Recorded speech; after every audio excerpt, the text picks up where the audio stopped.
Seigneur, ta parole est grande, elle demeure à jamais. Ta parole est infaillible, rien ne peut la supprimer. Bienvenue à vous, chers spectateurs, et bienvenue à tous nos spectateurs dans le monde entier, dans notre étude des livres du Nouveau Testament, où on est arrivé à la deuxième épître aux Thessaloniciens, chapitre 1, et on commence avec les versets du 6 jusqu'à la fin du chapitre. J'aimerais d'abord vous rappeler que dans l'épisode précédent, on a abordé les causes de souffrance. Pourquoi les croyants sont-ils opprimés? Car ils sont les disciples du Christ. Et tout comme le monde a persécuté le Christ, il le fait aussi avec ses disciples. Aujourd'hui, par la grâce de Dieu, on continuera notre dialogue autour de la persécution. Jusqu'à quand durera-t-elle et quand le Seigneur viendra-t-il se venger des ennemis qui oppriment les croyants? Mais d'abord, permettez-moi d'accueillir les serviteurs du Seigneur qui nous honorent de leur présence. Frère Elia Issa et frère Isaac Elia, soyez les bienvenus. Merci, pareillement. Bienvenue aussi au cher public, bienvenue à vous tous.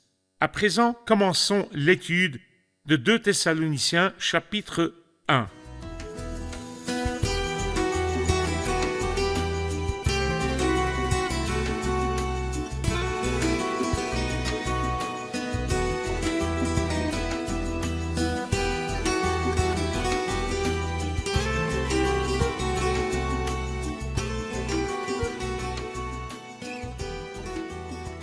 Soyez les bienvenus. Merci bien. Frère Isaac, permettez-moi de lire les versets de 6 jusqu'à la fin du chapitre et vous revenir avec une question. 2 Thessaloniciens, chapitre 1, à partir du verset 6. En effet, il est juste aux yeux de Dieu de rendre la souffrance à ceux qui vous font souffrir et de vous donner à vous qui souffrez du repos avec nous, lorsque le Seigneur Jésus apparaîtra du ciel avec les anges de sa puissance au milieu d'une flamme de feu pour punir ceux qui ne connaissent pas Dieu et ceux qui n'obéissent pas à l'évangile de notre Seigneur Jésus-Christ. Ils auront pour peine une ruine éternelle loin de la présence du Seigneur et de la gloire de sa force. Lorsqu'il viendra ce jour-là pour être glorifié dans ses saints et admiré en tous ceux qui auront cru. Or vous avez cru à notre témoignage. C'est pourquoi nous prions constamment pour vous afin que notre Dieu vous trouve digne de son appel et que, par sa puissance, il mène à leur accomplissement tout désir de faire le bien et toute œuvre de la foi. Ainsi, la gloire du nom de notre Seigneur Jésus-Christ sera révélée en vous et la vôtre en lui, conformément à la grâce de notre Dieu et Seigneur Jésus-Christ. J'ai une question sur le verset 6. En effet, il est juste aux yeux de Dieu de rendre la souffrance à ceux qui vous font souffrir et de vous donner, à vous qui souffrez, du repos avec nous lorsque le Seigneur Jésus apparaîtra du ciel avec les anges de sa puissance. Quelle est cette apparition? Est-ce le retour du Christ pour ses saints ou une autre perspective? Je pense qu'on a vu dans les épisodes précédents, surtout durant l'étude de 1 Thessaloniciens, une grande différence entre la venue du Seigneur Jésus pour ses saints et qu'on a appelé alors l'enlèvement de l'Église, et il aura lieu en premier sans aucun obstacle ou séparation temporelle, ni temps ni événement, mais on s'y attend d'un moment à l'autre, et donc l'apparition dont il parle ici, celle du Seigneur Jésus, dans la puissance et la gloire, aura lieu après l'enlèvement, et ceci 7 ans après, ou un peu plus, 7 ans et 2 mois et demi, ou 75 jours environ, viendra l'apparition, donc la venue du Seigneur se fera en 2 étapes. La première, il viendra enlever ses saints, son Église, sans se montrer au reste du monde dans cette scène. Mais dans la deuxième étape ou apparition, ou la seconde partie de l'avènement, il se montrera, et on le verra, venir avec les nuées. Tout œil le verra, même ceux qui l'ont transpercé, et toutes les familles de la terre pleureront amèrement sur lui. C'est ce qu'il montre ici. L'apparition. C'est l'apparition. À propos, ce verset, vu que les croyants de nos jours sont à bout et qu'ils n'ont pas encore trouvé le repos, et vu que le jugement ne s'est pas encore abattu sur les mauvais, ça veut dire que le jour du Seigneur n'est pas arrivé.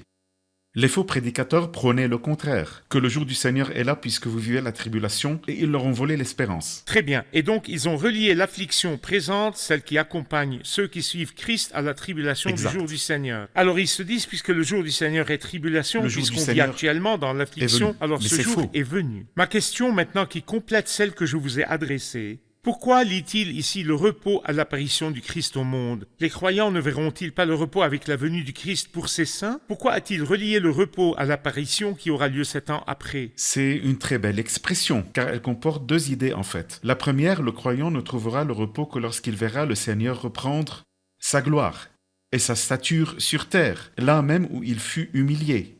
Dans la dernière scène où le monde a vu le Christ, il était cloué sur la croix. Pourtant, les croyants n'attendent pas le retour du Seigneur pour l'enlèvement, afin de trouver le repos, mais ce repos sera complet quand le Seigneur reviendra dans la puissance et la gloire. Quand la Bible dit dans Philippiens 2, « Afin qu'au nom de Jésus, chacun plie le genou dans le ciel, sur la terre et sous la terre, et que toute langue reconnaisse que Jésus-Christ est le Seigneur, ceci est à la gloire de Dieu le Père. » La seconde idée, c'est le repos.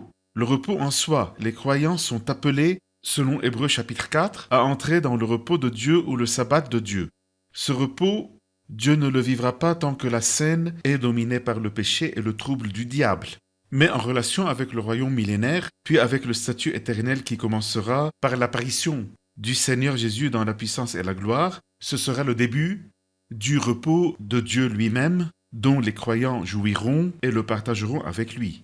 Exact. Aussi, quand le Seigneur rendra aux croyants toute considération aux yeux de toutes les créatures, tout en Exact. menant ces procédures judiciaires comme s'ils réglaient leurs comptes, les Exact. croyants entreront dans la plénitude du repos.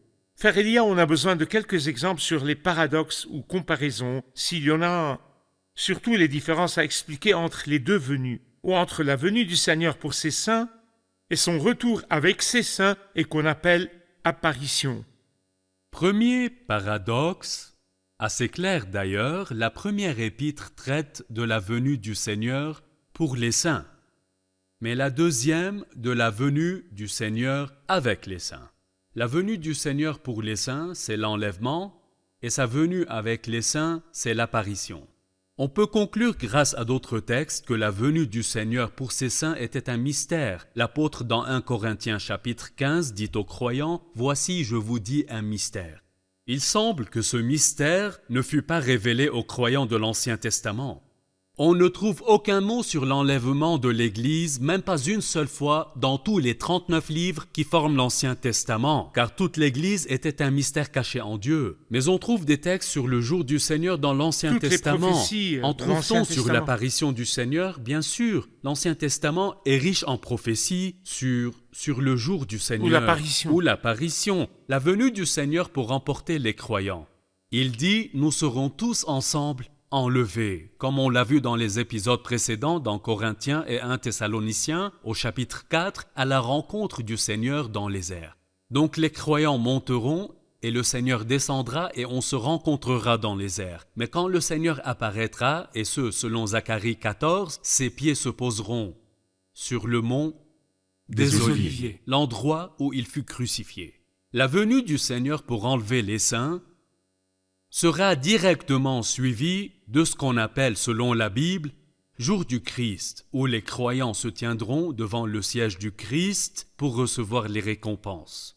Mais l'apparition du Seigneur et sa révélation au monde sera précédée d'un jour des plus terribles sur terre, qui est le jour du Seigneur, que Dieu mentionne dans Matthieu 24. Et il y aura 7 ans où la détresse sera si grande qu'il n'y en a pas eu de pareil depuis le commencement du monde jusqu'à présent, et qu'il n'y en aura jamais plus. Merci pour cette clarification, que Dieu vous bénisse. Une courte pause et on revient pour la question du public. Chers spectateurs, on se retrouve après la pause, restez branchés. Saviez-vous que les oiseaux, animaux et poissons connaissent tous l'heure qu'il est? Mais le plus curieux et le plus bizarre, même si c'est inattendu, c'est que l'homme soit le seul parmi les créatures de Dieu à ne connaître ni le temps, ni sa valeur.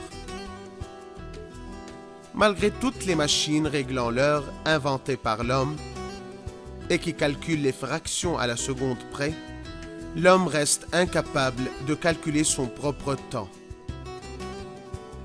Dieu dit par exemple, « Voici le moment favorable pour que tu sois sauvé, toi le pécheur. » Mais l'homme dit, « Viens, enivrons-nous d'amour jusqu'au matin. » Dieu dit, tu es pécheur, et c'est pourquoi tu es entre les griffes de Satan.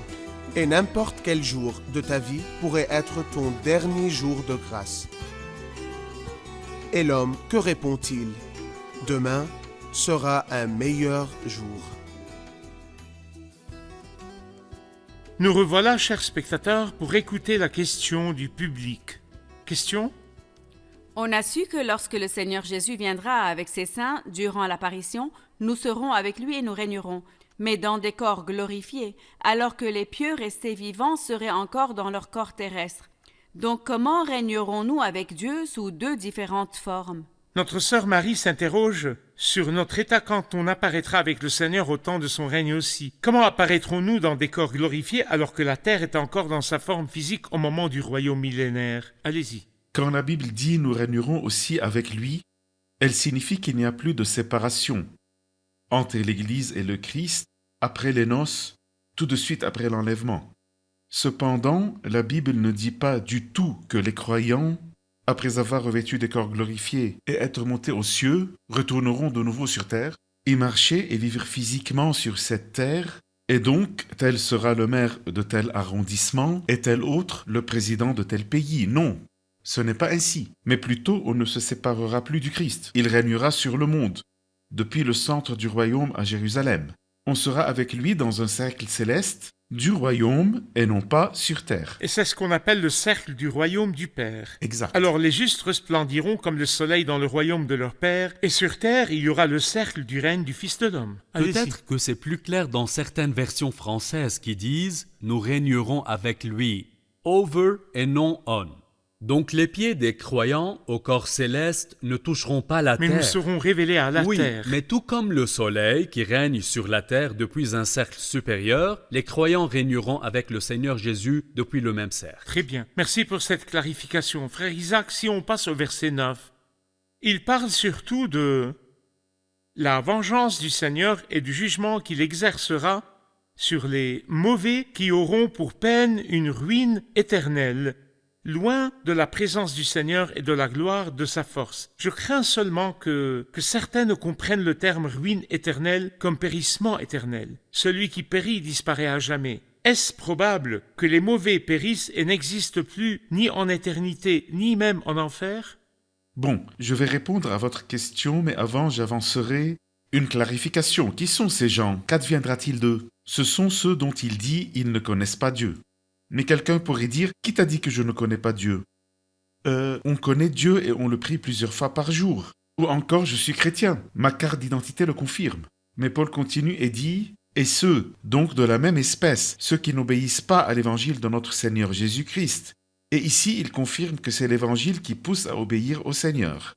La preuve que je suis né de Dieu, c'est que j'obéis à l'évangile. Celui qui n'y obéit pas, qui remet en question la vérité divine, eh bien, c'est à voir. Est-il vraiment né de Dieu? Ou bien le terrible châtiment l'attend-il? Et donc, la peine d'une ruine éternelle. Retournons à votre question. Si la ruine éternelle était vraiment périssement ou disparition, alors ce serait plutôt insensé de l'appeler éternelle. Ça voudrait dire quoi alors disparition éternelle? La disparition est instantanée. C'est vrai. Mais le terme éternel confirme La continuité de l'éternel la tourment. continuité du tourment. La fumée de leur tourment monte au siècle des siècles. C'est la Bible.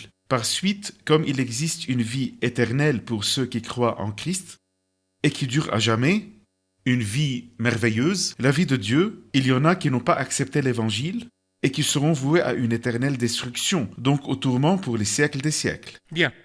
Frère Elia, au verset 10, il élabore plus la venue du Seigneur pour le jugement, disant « Lorsqu'il viendra ce jour-là pour être glorifié dans ses saints et admiré en tous ceux qui auront cru. » Ici, il lie cette venue à une sorte de gloire, mais il dit « pour être glorifié dans ses saints ». Il y a un genre d'admiration et admiré en tous ceux qui auront cru. Et de même, il inclut les croyants avec le Seigneur dans cette affaire de gloire. Ça aurait été plus facile de dire « pour être glorifié par ses Oui. saints » et non « dans ses saints ».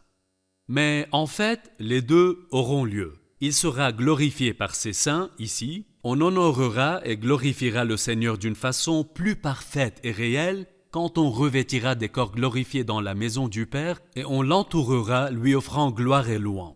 Mais durant l'apparition du Seigneur Jésus, et avec lui les croyants en leur corps glorifiés dans cette scène où il est le roi, ces derniers régneront aussi avec lui. Quand les gens verront ces pauvres saints malheureux insignifiants et méprisés au monde, ceux qui étaient persécutés, Il sera admiré. lui, le Seigneur Jésus, sera admiré à travers l'œuvre de sa grâce en ses saints, afin de montrer dans les temps à venir l'infinie richesse de sa grâce par la bonté qu'il a manifestée envers nous. C'est merveilleux, c'est du jamais imaginé. En effet, c'est une chose éblouissante. Quand il apparaîtra dans sa gloire, on sera ses partenaires glorieux. Nous serons Et il y a semblables à lui. admiration, admiré parmi tous ceux qui auront cru, mais quand il a souffert et marché jusqu'à la croix, Il il y est était allé seul. seul. Pourtant, on Correct. partagera sa gloire qui lui sera rendue. Sa gloire. Oui, il y a un récit dans l'Ancien Testament sur Joseph. Quand il a souffert, il était seul. Il Vrai. entra en prison seul, mais quand il siégea sur le trône de gloire,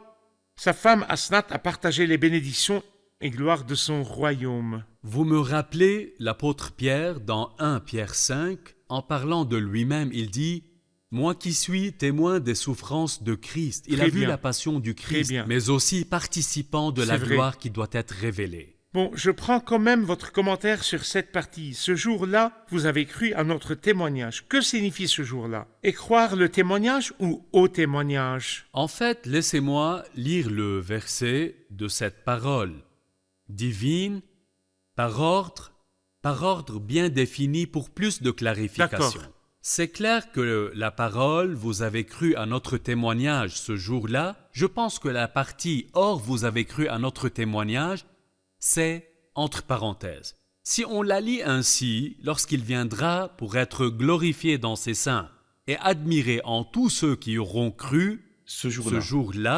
ce jour-là, il sera glorifié dans ses saints et admiré en tous ceux qui auront cru.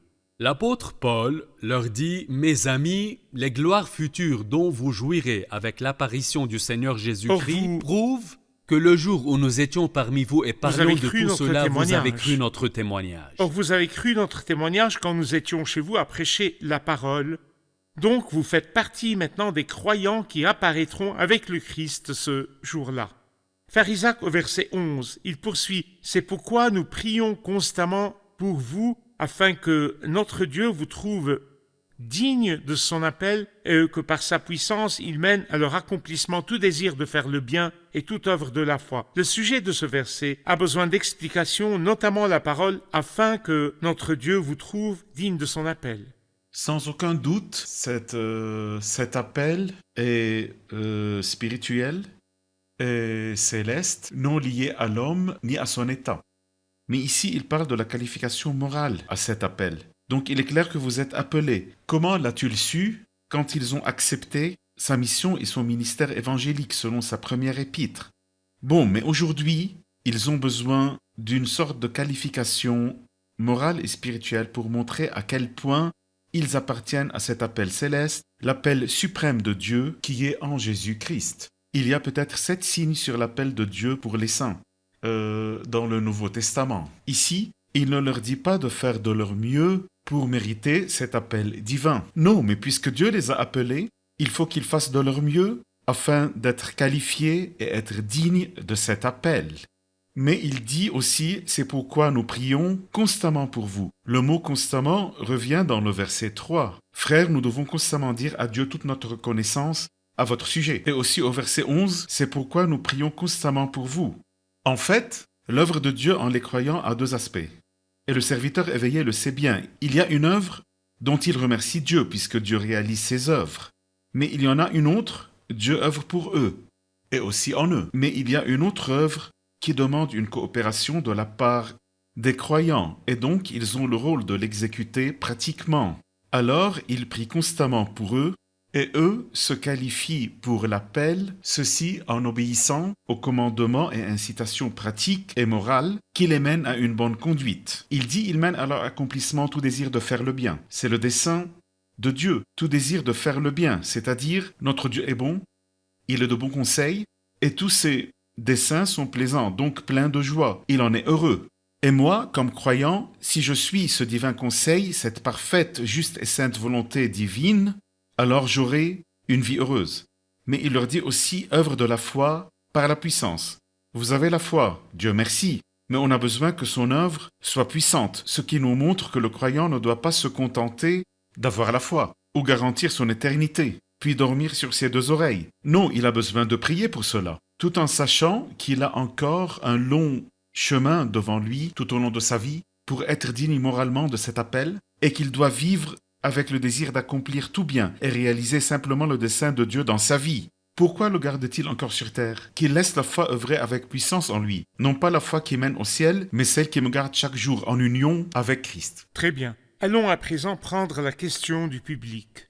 Ma question est pratique, à la lumière des versets précédents.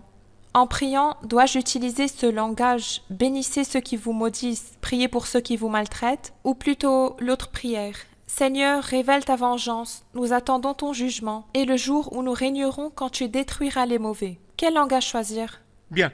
En effet, il est juste aux yeux de Dieu de rendre la souffrance à ceux qui vous font souffrir. Est-ce que ça veut dire qu'on prie Dieu qu'il les fasse souffrir? Seigneur, fais de leurs fils des orphelins ou de leurs femmes des veuves, ou on fait quoi? Quelle réaction doit-on avoir? Ce langage n'a rien à voir avec la parole de Dieu dans le Nouveau Testament.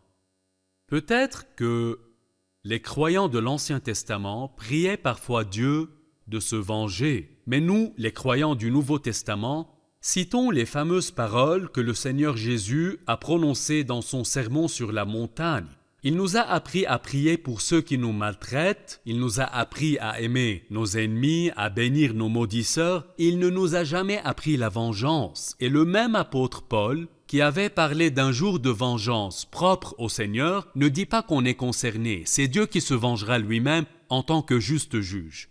Il nous dit de ne point nous venger, dans Romains 12, « Ne vous vengez pas vous-même, bien-aimés, mais laissez agir la colère de Dieu. » Pourquoi? Car il est écrit « C'est à moi qu'appartient la vengeance, c'est moi qui donnerai à chacun ce qu'il mérite, dit le Seigneur. » Passons à la dernière partie, le verset 12, et je poserai une question cruciale à Frère Elia. Ainsi, la gloire du nom de notre Seigneur Jésus-Christ sera révélée en vous et la vôtre en lui, conformément à la grâce de notre Dieu et Seigneur Jésus-Christ. Il y a une gloire spéciale pour le nom du Seigneur Jésus en eux et pour eux en lui, que je comprenne cette interaction. Oui. Il est en eux et eux en lui, et il y a une gloire. Pouvez-vous décoder? Personnellement, je comprends ceci pour que le nom du Seigneur Jésus soit glorifié en vous maintenant. Donc, on a compris qu'il y a une gloire future en réserve pour les croyants. Mais actuellement, quand on est dans la bonne situation spirituelle, quand on honore Dieu par un bon témoignage et une correcte conduite digne de l'appel qui nous est adressé, avec tous les privilèges jamais imaginés auxquels la grâce divine nous a menés, tout cela ne glorifie-t-il pas le Seigneur Jésus? Donc, quand nos bonnes œuvres resplendissent, ne glorifions-nous pas notre Père céleste et notre Seigneur Jésus?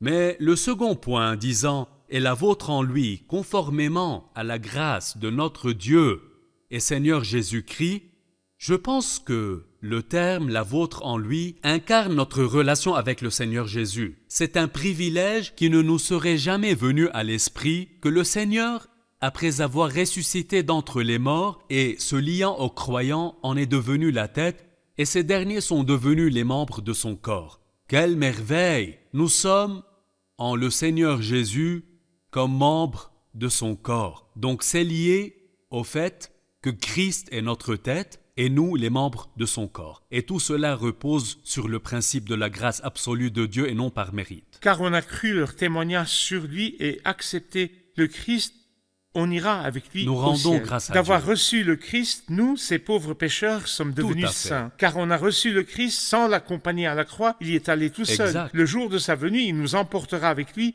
et le jour de son apparition, on sera glorifié avec lui.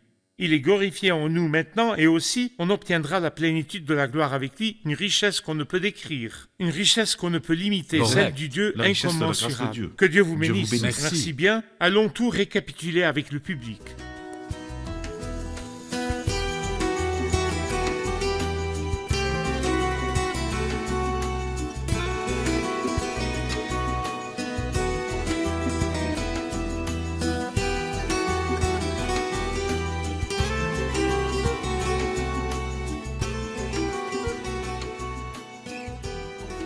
Soyez les bienvenus. On aimerait un partage autour de ce qu'on a appris durant l'épisode, surtout qu'on a su qu'il y aura tribulation, mais Dieu le juste nous rétribuera. Oui, nombreux étaient les croyants, en effet, à être insultés ou rejetés par leurs proches, et cela parce qu'ils ont témoigné de la vérité selon la parole de Dieu. Et dans ce cas, les gens peuvent voir les croyants comme des fous, adoptant des attitudes bizarres et étrangères. Mais ce qui nous a encouragés aujourd'hui, c'est que si la juste vérité n'apparaît pas encore aux gens, elle sera révélée avec la venue du Seigneur et notre droit nous sera rendu. Très bien. L'idée de la justice divine, même s'il y a des souffrances, persécutions et afflictions, on reste confiant et rassuré qu'il y aura justice. Cela ne veut pas dire que nous souhaitons le mal à nos ennemis, mais ça nous réconforte face à toute douleur que nous traversons. Bien, merci beaucoup, que Dieu vous bénisse. Merci, serviteur du Seigneur. Dieu vous bénisse. Chers spectateurs, dans l'épisode d'aujourd'hui et au chapitre 1 de 2 Thessaloniciens, on a eu des réponses à des questions très complexes. Première question, pourquoi les souffrances? Deuxième question, jusqu'à quand? Pourquoi les croyants ont-ils à souffrir au monde et jusqu'à quand ont-ils à souffrir au monde? Et on a appris que le croyant dans ce monde, l'Église, est une Église souffrante, persécutée car elle est étrangère à ce monde. Puisque le monde a haï le Maître, le Christ, et l'a crucifié, il hait les croyants. Et puisque ce monde est sous le joug du mauvais, c'est Satan qui conduit tout le monde à haïr les disciples du Christ. Mais jusqu'à quand? Jusqu'à quand? Jusqu'au retour du Christ dans toute sa gloire. Alors vous, frères qui souffrez, patientez jusqu'au jour du Seigneur Jésus-Christ. Le Seigneur viendra nous emporter et nous entrerons au ciel, mais il apparaîtra dans toute sa gloire et nous avec lui. Et le monde entier verra les croyants avec lui. Il nous verra régner avec lui dans la gloire après l'exil, les souffrances et oppressions. Alors pourquoi s'attrister? Réjouis-toi et ne pleure plus, car le Seigneur vient à toi et tout sera à toi. Par la grâce du Seigneur, dans le prochain épisode, on parlera du scénario qui suivra l'enlèvement. Des événements très importants suivront l'enlèvement dans ce qu'on appelle la grande apostasie, avec ce qu'on appelle l'homme de péché, le fils de la perdition. Qui est-il et qu'est-ce que l'apostasie? C'est ce qu'on verra dans le prochain épisode. C'est pourquoi nous vous encourageons à nous suivre prochainement. Que le Seigneur vous garde.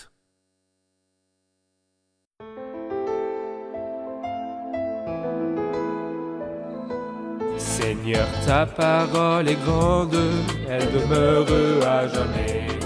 Ta parole est infaillible, rien ne peut la supprimer.